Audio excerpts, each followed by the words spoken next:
우리가 특별 새벽 기도회를 갖게 됩니다. 의인의 집에는 복이 있고 의인의 길은 빛이 있고 하나님께서 복 주시는 부에는 근심이 없다. 이런 제목으로 우리가 시간을 갖습니다. 오늘은 특세 첫째 날로 악인의 집에는 저주, 의인의 집에는 복이 있다. 이런 제목으로 하나님 말씀 나누도록 하겠습니다. 우리가 인생을 살아가면서 보면서 하나님을 믿는 사람들이니까 우리가 악하게 살지 말고 의로운 사람들로서 살아가야 되는데, 오늘 말씀에서 보면은 이제 네 가지 이야기를 해주시고 있습니다. 바로 앞에 있는 구절에서 잠언 3장 31절에서 포악한 자를 부러워하지 말며 그 어떤 행위도 따르지 말라, 이런 말씀을 했습니다.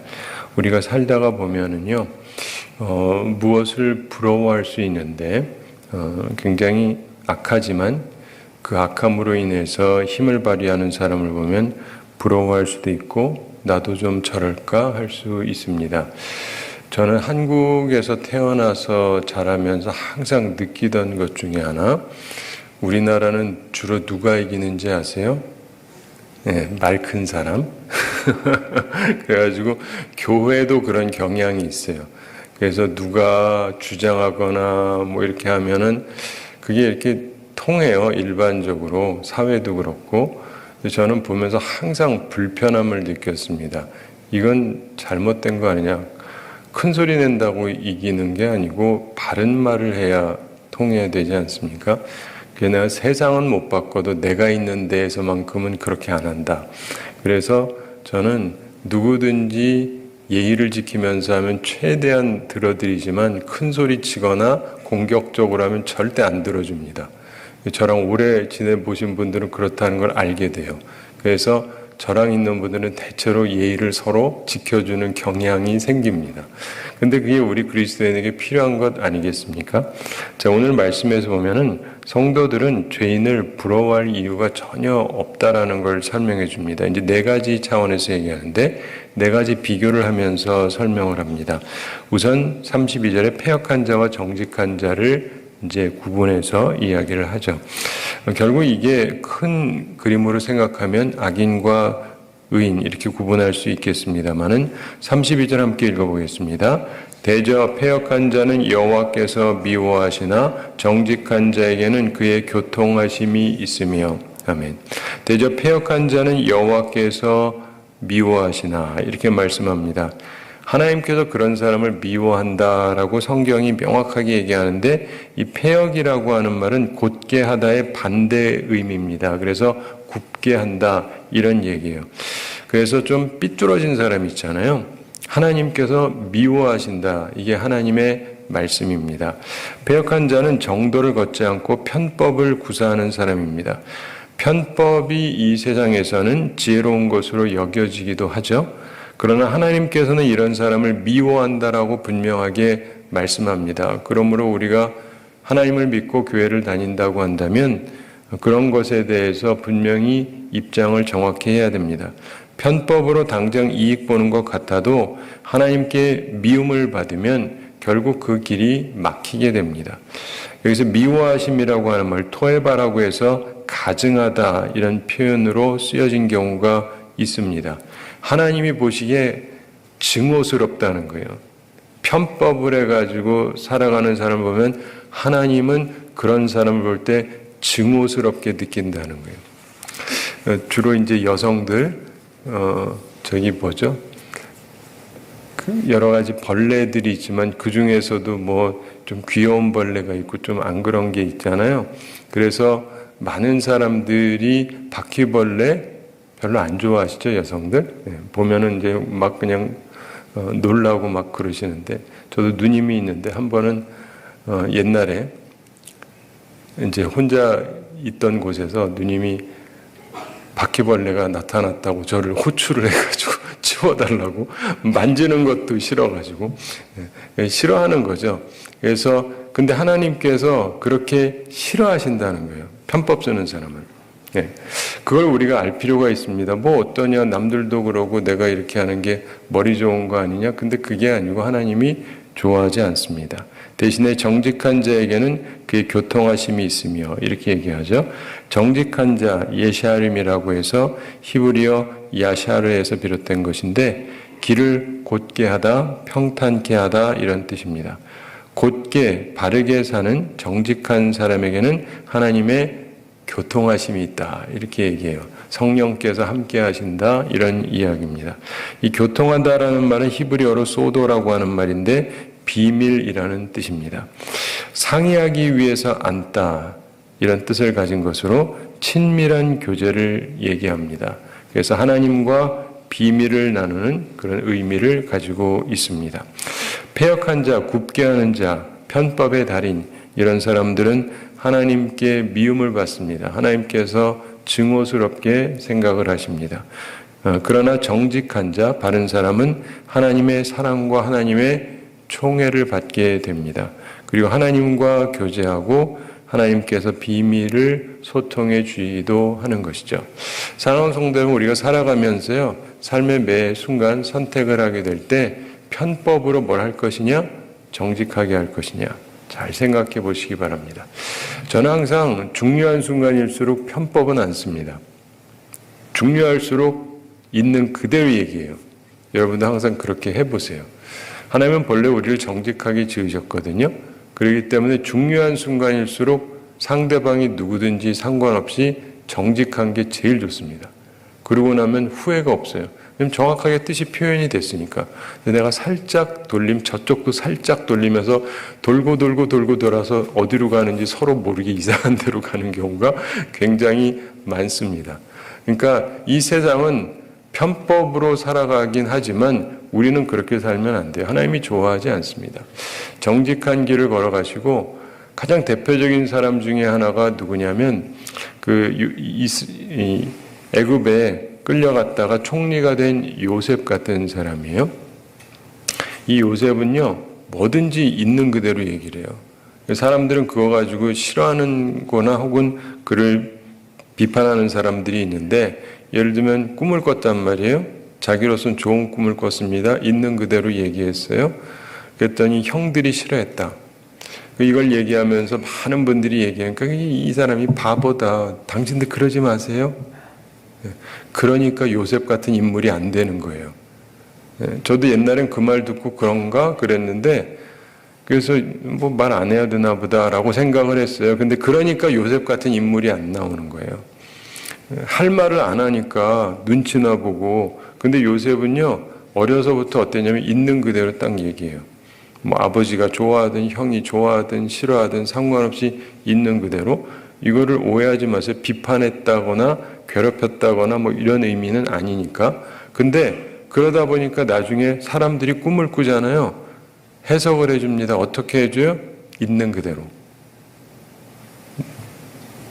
나쁜 꿈이 있고 좋은 꿈이 있잖아요. 그럼 어떻게 해야 돼요? 또 이제 생각을 해야 되죠. 좋은 꿈은 그대로, 나쁜 꿈은 이제 대충. 이게 아니고 있는 그대로 얘기해요. 당신 죽어요. 당신 살아요. 그대로 됩니다. 근데 세상 살아가는데 뭐 그렇게 살면 됩니까? 우리가 알기로는 아니에요. 그런데 그는 그렇게 살아요. 그리고 나서는 이제 좋은 꿈 꾼 분이 이제 나가면은 자기 좀 문제 좀 해결해 달라고 그러는데 이분이 또 잊어먹어요. 그리고 2년이 지나죠. 그리고 바로가 꿈을 꿉니다. 그런데 꿈을 해석하려고 하는데 해석이 안 되잖아요. 그러니까 그때 도움을 받았던 술관원장이 그 생각이 나는 거예요. 그래서 어떤 청년이 있었는데 꿈을 해석을 했는데 저는 그 말대로 살았고 딴 사람은 그 말대로 죽었습니다. 그러니까 바로가 데려오라 그러죠. 그래서 꿈을 해석을 하는데 꿈 얘기 잘 아시잖아요. 나쁜 꿈입니다. 그래서 7년 풍년, 7년 흉년. 그래서 나라가 망한다요. 망한다. 이 사람이 어떻게 얘기해요? 있는 그대로. 망합니다라고 얘기해요. 그렇게 얘기하면 돼요? 안 되지. 근데 있는 그대로 얘기해요. 이 사람은 항상 고다요.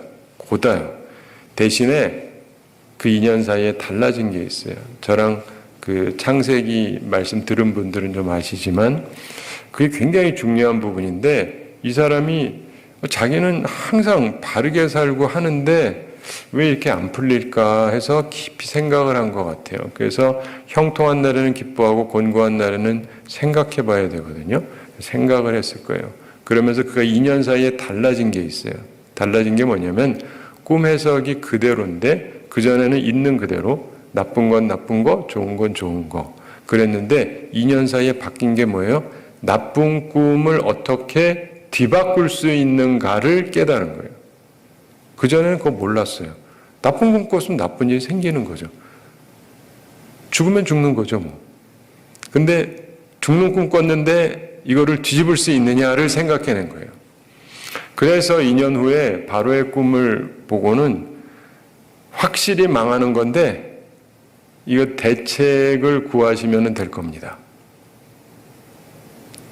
우리는 그냥 그런가 보다 하는데 이거 굉장히 큰 거예요. 굉장히 큰 거예요. 요즘 경제 나쁘다고 그러잖아요, 다들. 근데 솔직히 꼭 나쁘기만 한 건 아니에요. 잘 되는 사람은 잘 되고. 그런데 이걸 어떻게 뒤집을 수 있느냐? 아무리 세상이 엉망이라 할지라도 그거 알면은 뭐 대통령 하는 거 쉽겠죠? 근데 그거 지혜 있는 사람이 별로 없잖아요. 근데 보시면은요, 왜 요셉이 잘 됐냐면 이 사람은 직선적이 항상 정직해요. 항상 정직하면서 이걸 어떻게 풀어갈까를 찾아간 거예요. 이거 기억하셔야 돼요. 맨날 이렇게 머리나 쓰고 이렇게 편법으로 뭐 하고 그거 가지고 세상이 되는 게 아닙니다. 그리고 나중에 형님들이 왔을 때도 분명히 얘기하잖아요. 당신들을 난을 해하려 하였으나 나쁜 짓 한 건 나쁜 짓 한 거죠. 그러나 하나님께서 바꾸셨기 때문에 나도 당신들을 이제 잘 돌봐주겠다고 얘기를 해요. 굉장히 직선적이에요. 정직해요. 그런데 그런 사람에게 하나님의 교통하심이 있는 거예요. 하나님의 은혜가 함께하고 그러면서 자기에게 왜 이런 어려움이 있었는지도 하나님께서 깨닫게 해주시는 거죠. 굉장히 중요한 부분입니다. 저도 그런 걸 연구하고 살펴보면서 저도 인생에서 많은 어려움의 순간들이 있었는데 그때마다 제가 깨달은 게 굉장히 많아요. 똑같은 일을 당하면 잘 해결을 해요. 왜냐하면 그때 깨달았기 때문에. 여러분에게도 이거 굉장히 중요한 거예요. 근데 패역한 방법으로 살아가려고 그러면 하나님이 좋아하지 않습니다. 정직한 게 좋아요. 그러면 하나님의 교통하심이 함께합니다. 두 번째로 악인과 의인에 대해서 33절에서 말씀합니다. 33절 함께 읽어보겠습니다. 악인의 집에는 여호와의 저주가 있거니와 의인의 집에는 복이 있느니라. 아멘. 악인의 집에는 여호와의 저주가 있거니와 집이라고 하는 것은 본래 사람이 쉬는 곳입니다. 근데 악인은 쉼의 장소에 저주가 있다는 거예요. 쉬는 곳에는 쉼이 있어야 되는데 저주가 있다. 외적인 삶의 저주와 내적인 파탄 상태를 포괄하는 이야기입니다. 대신에 반대로 의인의 집에는 복이 있느니라 이렇게 성경이 우리에게 말씀하고 있습니다. 의인의 쉼의 장소에는 복이 있습니다. 이 복 바라크라고 해서 외적인 풍요 그리고 하나님의 보호, 영적인 평안 이것을 포괄하는 말입니다. 의인의 집에는 재정적인 풍요함도 있고 하나님의 보호하심도 있고 영적인 평안도 있다. 이렇게 말씀해 주고 있습니다. 악인은 저주를 받고 의인은 축복을 받게 된다. 그러므로 우리는 하나님을 믿는 사람들로서 악인으로 살면 안 되고 의롭게 살아가야 됩니다. 참고로 악인이 표면적으로 강할 수도 있고 큰 집에 살 수도 있어요. 그리고 잘 되어 보일 수도 있는데 그래봤자 그게 결국 저주가 된다는 것입니다. 저주는 말없이 천천히 역사할 수 있습니다. 무엇보다도 참된 쉼이 없습니다. 내적인 파탄 상태로 살게 돼요. 반면에 의로운 자의 처소는 복을 받게 됩니다. 우리가 에스더서에 보면은 하만이랑 모르드게라고 하는 사람이 나옵니다. 이 하만이라는 사람이 마치 요셉이 그랬던 것처럼 왕이 특별히 사랑해가지고 쫙 올려줘요. 근데 이 사람은 굉장한 악인입니다. 악인이에요. 그렇기 때문에 이 사람은요, 조그만 것만 봐도 참지를 못해요.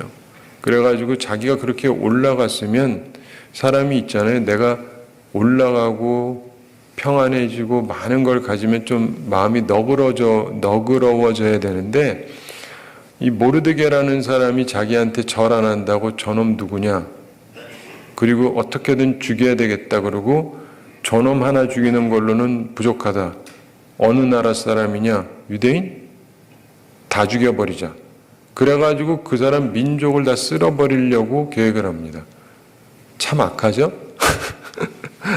아니 나한테 절 안 했다고 뭘 죽여도 그 사람만이 아니라 그 민족을 다 멸해버리겠다고 할 정도면 진짜 악한 사람 아닙니까?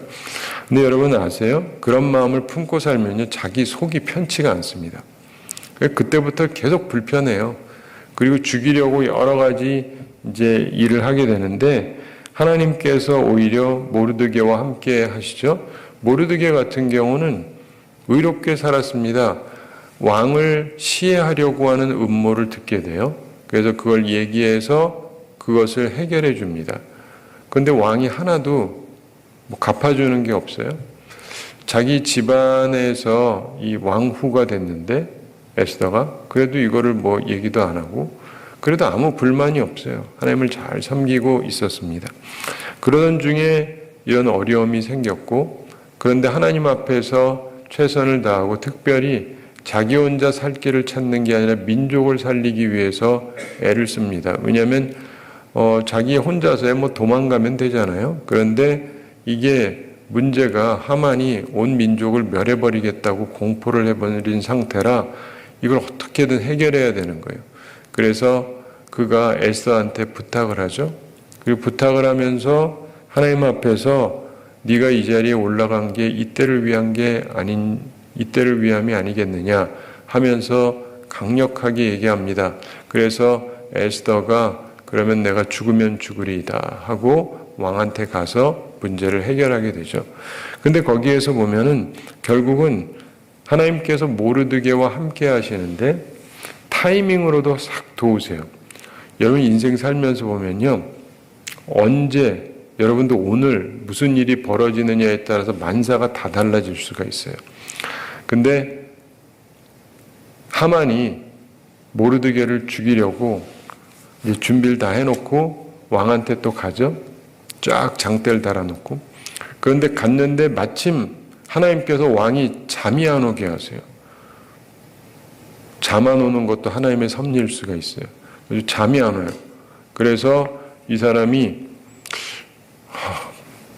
어떻게 할까? 그러다가 이제 과거에 있었던 것들 좀 읽어봐라 해가지고 듣고 있는데 이 모르드게라는 사람이 자기에게 중요한 비밀을 가르쳐줘서 자기가 시해당하지 않았는데 그래서 해준 게 있냐 했더니 해준 게 없대요.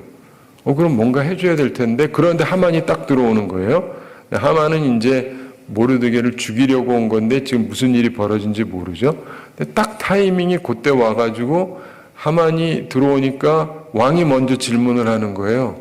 무슨 질문을 하냐면 나를 기쁘게 한 사람, 이런 사람에게 어떻게 보상을 할까? 그랬더니 이제 모르드게를 얘기하는 건데 누군지 모르니까 하만은 왕이 좋아하는 사람이 나 말고 누가 있냐? 나 말고 누구냐? 그러니까 이제 자기가 하고 싶은 걸 막 얘기하는 거예요. 왕복을 입히시고 왕이 타는 걸 하게 하고 제일 존귀한 자가 끌고 다니면서 이렇게 막 말을 하게 하라고. 솔직히 말이 안 되는 얘기거든요. 너무 심한 건데 자기가 받을 줄 알고 그런 거예요. 그랬더니 그러냐? 모르드게라고 하는 사람한테 그거 해주는데 네가 끌고 다니면서 해라. 이게 완전히 뒤집어진 거예요. 세상에 그렇게 될 줄 어떻게 합니까? 참 성경을 보면 진짜 드라마틱한 얘기들이 굉장히 많아요. 근데 그러면서 그때로부터 뒤집어지기 시작을 하고 결국은 하만은 죽임을 당하고 모르드게는 훌륭한 사람이 되죠. 그리고 이스라엘 사람들은 지금도 이 사람들을 기억을 해요. 유태인들이 있는 곳에 가면은 특별히 이때를 굉장히 귀하게 여깁니다. 사랑하는 성도 여러분, 의인으로서 살려고 노력하셔야 돼요. 악인으로 살지 말고 어떻게 하면 저 인간 죽여버릴까, 옆에다 다 죽여버릴까 이런 생각하지 마시고 의로운 생각을 하시기 바랍니다. 그 세 번째로 거만한 자와 겸손한 자에 대한 말씀이 34절에 나옵니다. 34절 함께 읽어보겠습니다. 진실로 그는 거만한 자를 비웃으시며 겸손한 자에게 은혜를 베푸시나니. 아멘.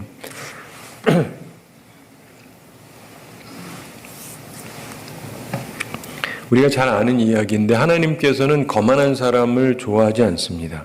겸손한 자에게 은혜를 베푸신다 이렇게 되어 있는데 진실로 그는 거만한 자를 비웃으시며, 거만한 자는 하나님의 냉소를 받게 될 것이라는 뜻입니다.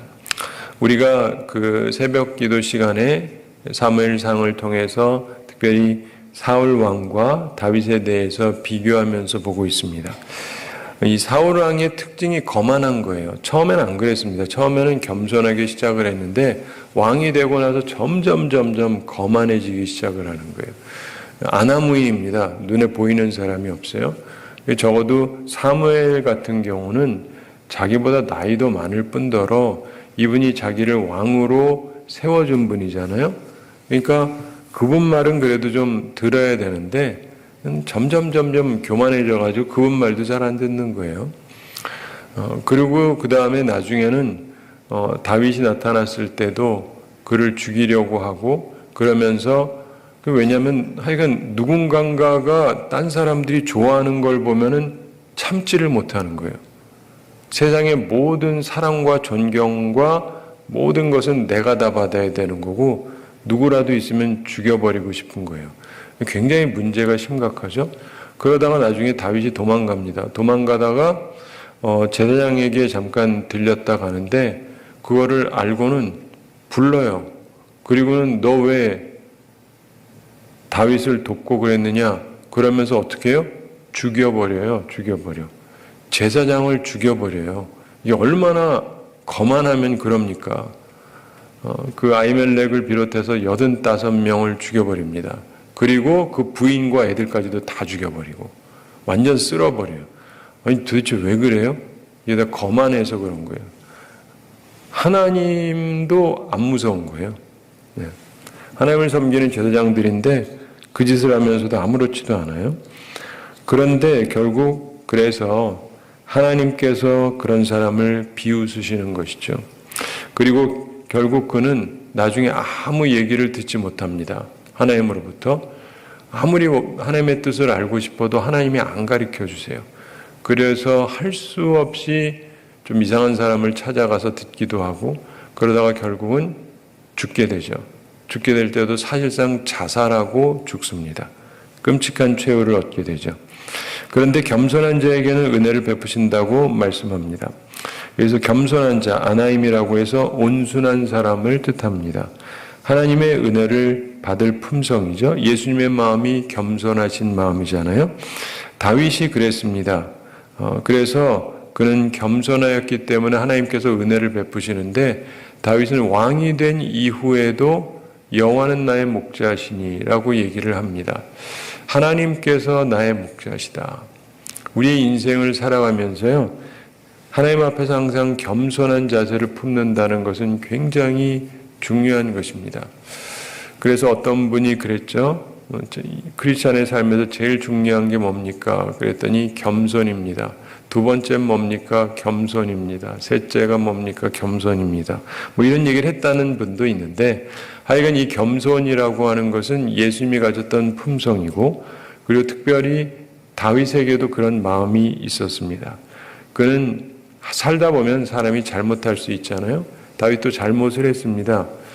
잘못을 하고 유부녀하고 이렇게 관계도 맺고 그래서 그 남편을 간접 살인하기도 하고 그래서 이 여인이 혼자 된 다음에 데려와서 결혼해서 데리고 살았어요. 남 모르게 덮었다고 생각을 했는데 이게 안 덮여진 거예요. 하나님께서 선지자를 통해서 그의 죄를 지적하십니다. 그때 그 전에 있던 사울 왕 같았으면은 죽여버렸을 거예요. 선지자가 네가 감히 나한테 그러냐? 그랬을 텐데 그리고 죽여버렸겠죠. 근데 다윗은 그러지 않습니다. 자기가 범죄하였다고 인정을 해요. 제가 목사라서 합니다. 진심으로 하는데 여러분한테 대놓고 잘못해졌어요. 이렇게 막 제가 얘기를 하고 그러면 다 잘못했습니다. 그럼 얼마나 좋겠어요. 특별하지 않은 분들도 막 덤벼들어요. 근데 이게 지위가 높으면은 곱게 받겠어요? 그것도 왕인데? 그러니까 이게 보통 일이 아니에요. 남의 일이니까 가볍게 볼 게 아니고 여러분 겸손하게 사세요. 그런 분들에게 하나님의 은혜가 계속 임하는 것입니다. 그래서 그는 자기만 은혜 받은 것이 아니라 그의 아들도 은혜 받고 후손까지 계속 은혜를 받잖아요. 겸손하게 사는 우리가 되기를 바랍니다. 또한 네 번째로 지혜로운 자와 미련한 자 이야기를 합니다. 35절에 나오죠. 35절 함께 읽어보겠습니다. 지혜로운 자는 영광을 기업으로 받거니와 미련한 자의 영달함은 수치가 되느니라. 아멘. 지혜로운 자는 영광을 기업으로 받는다고 말씀합니다. 영광 카보드라고 해서 하나님과 사람에게 받는 최고의 인정과 존경, 이것을 기업으로 받는다. 상속으로, 유산으로 물려받듯이 받게 된다, 이런 얘기입니다. 그래서 지혜가 있으면 정말 하나님과 사람으로부터 최고의 인정을 마치 유산 물려받듯이 받게 된다. 성경에 보면 대표적인 사람 중에 하나가 룻기에 나오는 룻이라고 하는 여성입니다. 이 여성은 오늘날 우리들에게 굉장히 도전이 되는 사람인데 어떤 남자랑 결혼을 했죠. 국제 결혼을 한 거예요. 근데 남편이 죽습니다. 애도 없어요.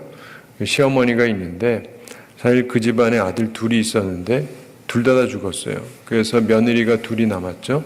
자기가 그 중에 하나였습니다. 그런데 굉장히 착한 여성이었어요. 그래서 그 시어머니가 자기 나라로 돌아간다고 하니까 같이 가겠다. 그러는데 뭐 이제 날 따라와서 뭐 하느냐. 그러면서 너희들은 그냥 여기 살아라. 그럴 때 다른 사람은 그냥 남는데 룻은 계속 따라갑니다. 계속 따라가요. 그리고 시어머니하고 함께 살겠다 그러고 결코 떠나지 않겠다 그러고 근데 그거는요. 우리 한국 이 동양적인 관점이나 서양적인 관점이나 어디로 봐도 그런 사람은 없습니다. 그리고 그렇게 살아야 될 이유도 없고요. 그럼 맞잖아요. 결혼해가지고 남편이 죽었어요. 애도 없어요. 근데 뭐 시어머니를 모셔야 될 이유는 없지 않습니까? 창창한 여성이. 근데 모시겠다고 따라가요. 자주 보시죠. 네. 거의 뭐 듣기가 어려운 얘기지 않습니까? 게다가 시어머니가 재벌이라면 그럴 수 있죠. 따라갈 가치가 있으니까. 아무것도 없어. 근데 그 뭐하러 가요? 그런데 이 여성을 하나님께서 복을 주시죠. 그러면서 자기 시어머니랑 같이 먹겠다고 하루 종일 일해가지고 먹을 거 갖고 오고 이러는 여성을 보면서 보아스라는 사람을 만나게 되고 그 사람이랑 결혼하면서 아이를 낳고 그 후손에서 바로 이 다윗 왕이 나오고 예수 그리스도가 태어나잖아요. 그래서 사람들이 다 룻을 대단하게 얘기합니다. 성경에 보면은 여성의 이름으로 성경책이 기록된 게 바로 에스더하고 룻인데 특별히 룻은 유태인이 아니에요. 유태인이 아닌데 이방 사람인데 그 이름으로 성경이 기록되어 있어요. 굉장히 큰 거예요. 굉장히 큰 영광입니다. 근데 하나님께서 그런 걸 주셨죠. 참된 지혜라고 하는 것은 일반적인 계산하고 다른 거예요. 하나님을 경외하기 때문에 갖는 것인데 그래서 영광을 기업으로 받고 반대로 미련한 자의 영달함은 수치가 되느니라. 미련한 자의 영달함. 여러분 오해하지 말게 성경이 얘기하는 미련하다라고 하는 거는요. 공부를 못했다, 머리가 나쁘다 이런 뜻이 아니에요. 하나님을 경외하지 않는 사람이 미련한 거예요. 예. 공부도 잘했을 수도 있고 머리도 똑똑할 수도 있어요. 그런데 그게 성경이 얘기하는 지혜가 아니고 하나님을 경외하는 게 지혜고 악을 미워하는 게 바로 하나님을 경외하는 거예요. 그게 지혜고.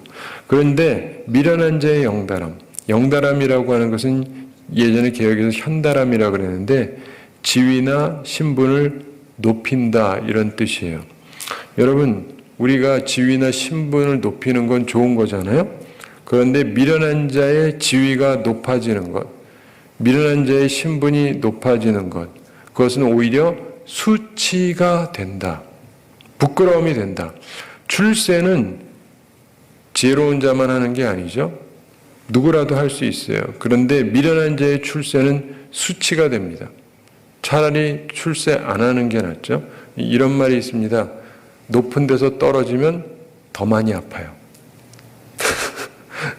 바닥에서 넘어지면 뭐 그냥 그건데 높은 데서 떨어지면 잘못하면 중상 내지 사망에 이를 수가 있어요. 이때 올라간다는 게 꼭 좋은 게 아닙니다. 예. 말씀을 맺으면서 우리가 생각할 게 있습니다. 사랑하는 성도 여러분, 우리는 주님의 은혜를 입은 사람들이고 주님의 인도하심을 따라 살아가야 됩니다. 특별히 성탄의 계절이기도 한데 우리는 과연 어떻게 살아가고 있는가? 악인의 집에는 저주가 있을 것이고 의인의 집에는 복이 있을 것인데 나는 어떻게 살아가고 있는가? 특별히 여러분, 의인에 대해서 기억해야 되는 것은 의인은 믿음으로 산다 이런 말씀 잘 아시잖아요. 그 말씀의 배경도 잘 생각할 필요가 있습니다. 시대가 힘든 시대였어요. 경제적으로 어렵고 나라가 어렵고 그런 시대에 있었던 말씀인데, 그런데 하나님께서 말씀하시는 게 뭐냐면 그런데 의인은 믿음으로 산다. 지금 우리 시대랑 비슷하다고 보시면 돼요. 의인은 믿음으로 산다. 무슨 믿음이요? 하나님에 대한 믿음. 하나님에 대한 무슨 믿음이요? 하나님이 나를 여전히 사랑해 주실 것이다 라는 믿음. 하나님이 나를 지켜주실 거라고 하는 믿음. 모든 일이 잘 안 되는데요. 그래도 하나님이 나를 알고 계시고 나를 붙잡고 계실 거라고 하는 믿음. 그걸로 산다는 거예요. 현실이 문제가 아니라 나는 하나님을 믿는다. 이게 의인이에요. 우리는 뭘 한다기보다 하나님을 믿는 거예요. 말 그대로 진짜로. 그러면 살아요. 사람은요, 소망을 갖고 믿는 존재가 있으면 살 수가 있어요. 근데 이게 다 사라지잖아요? 못 살아요. 바라기는 이 말씀을 기억하면서 우리가 하나님 앞에서 나는 이제부터 더더욱 앞으로 패역한 길, 뭔가 편법 쓰는 거 이런 거는 피해야 되겠다. 그리고 악한 일은 하지 말아야 되겠다. 남 괴롭히고 남 죽이려고 하는 거 하지 말아야 되겠다. 그리고 거만한 자가 되면 안 되겠다. 다 우습게 보이고 하나님의 종도 우습게 보이고 이러면 굉장히 위험한 거예요. 그리고 미련한 자로 살지 말자. 하나님을 경외함이 없이 그냥 올라가면 오히려 이게 수치가 된다. 이걸 생각하면서 하나님 앞에서 온전한 삶을 추구하고 그래서 복되게 살아가는 우리 모두가 되기를 바랍니다. 우리 함께 기도하겠습니다.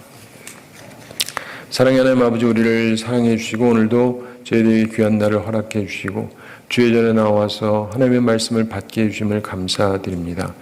사랑의 하나님, 우리들은 힘이 부족하고 우리들은 죄인인데 우리들을 긍휼히 여기시고 하나님 앞에서 온전히 살아갈 수 있는 주의 사람들이 다 되게 하여 주시옵소서.